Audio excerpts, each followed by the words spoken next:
Okay mga kasabay, magandang araw po sa inyong lahat dyan, ano, mga kasabay. Nandito na tayo sa may tulay, ilalim. Guadalupe ilalim tulay. So, kasama ko yun si Kuya. Ayun, nag-asus na siya. Wala pa siyang huli, no, mga kasabay. Dito tayo po pwesto. Ito sa kabilang poste naman may nakapwesto na dyan. At doon tayo. Na-donate na isang floater to, magbablog ka.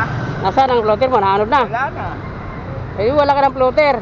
Meron Oh, pa, nakalubog pero na yan. ayaw Paghatak mo, sabit naman yan. Hindi, Yun nilagyan yung ko ano dito. niya, nakalubog. Okay lang yan. Ayan, binabanatan. Kasama ko si Kuya. Eh, baka hinahatak na yata, gumagalaw-galaw na eh. Oo, binabanatan. Ayan, hintayin na natin. Kababato lang niya. Bakit? Ayaw mo na? Taga?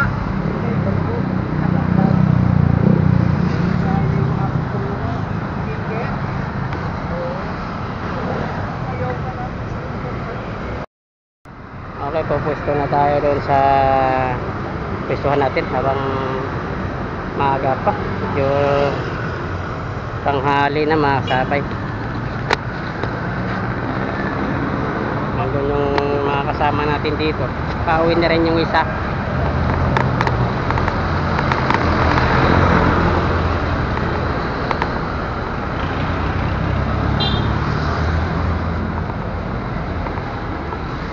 Pauli na. Dalawa eh. Yun. Ito natin si Kuya. May Dalawa. dalawa na siyang nahuli.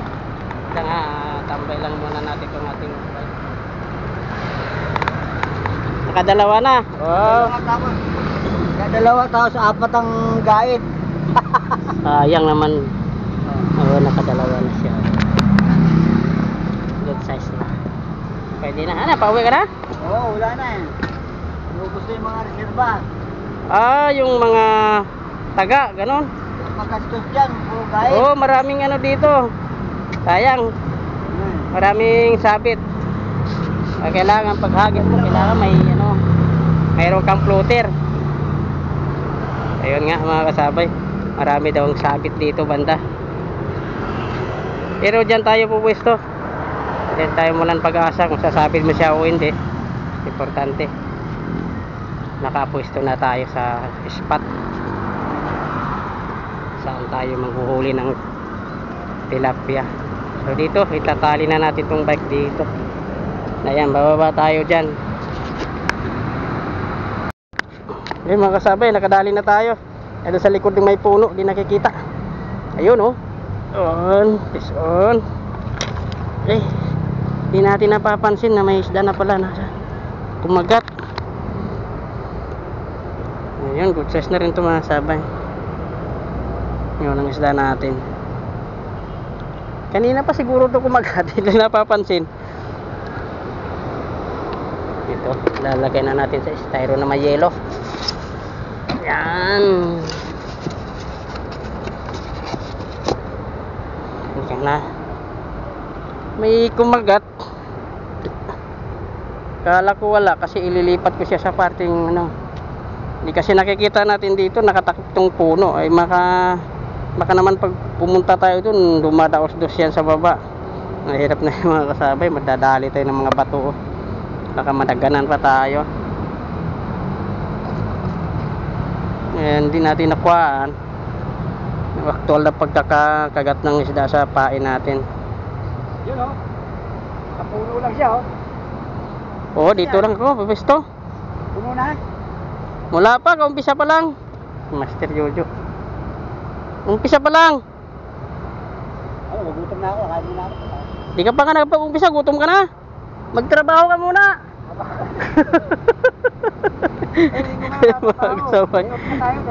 Gutom ka na, di ka pa nagtrabaho. Sige, magtrabaho ka muna dyan. Di off ba? O yun. Oo nga eh. Kailangan mag-enjoy. Mamimit ka naman. Mag-enjoy man lang kahit papaano, no?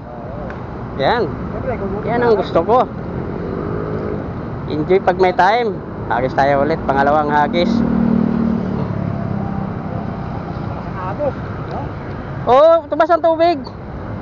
Ayun na, ang layo na ng ano natin, oh. Ang layo nun. Ano, makikita pa ng ano yan?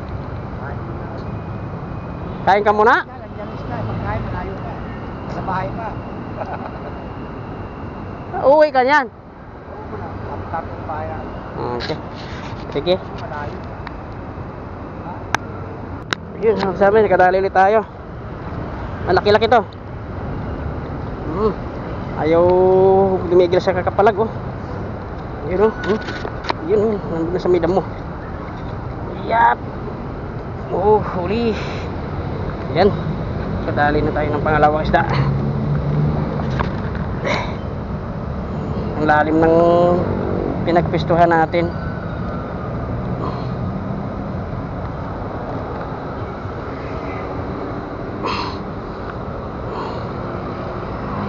Yun, mga kasabay. Ito yung isda natin. Binigyan tayo ng 3 nung kasama natin dito. Hindi ko lang binidyohan.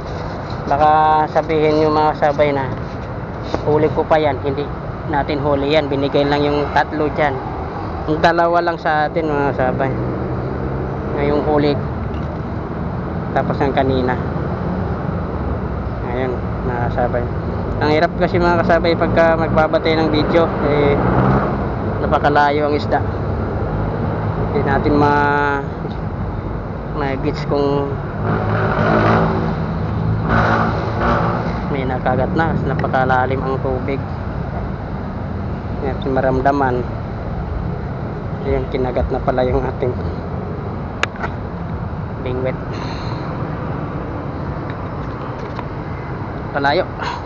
Bababa tayo ng kaunti. Hindi kaya ito madaos-dos. Hirap na pag dumaos-dos eh. Nakatakot na kasabay. Yan. Dua.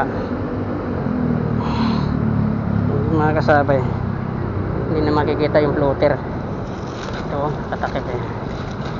Makikita yung floater. Nakalubog na yung floater natin.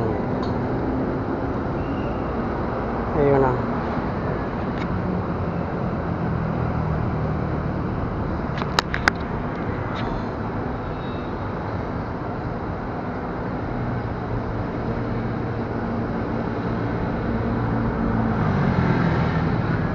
Pinihila ng agos.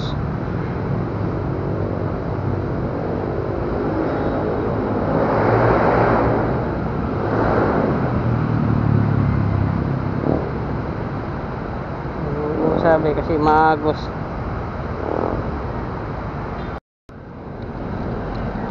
Bira-bira na sana, sabi. Langanin.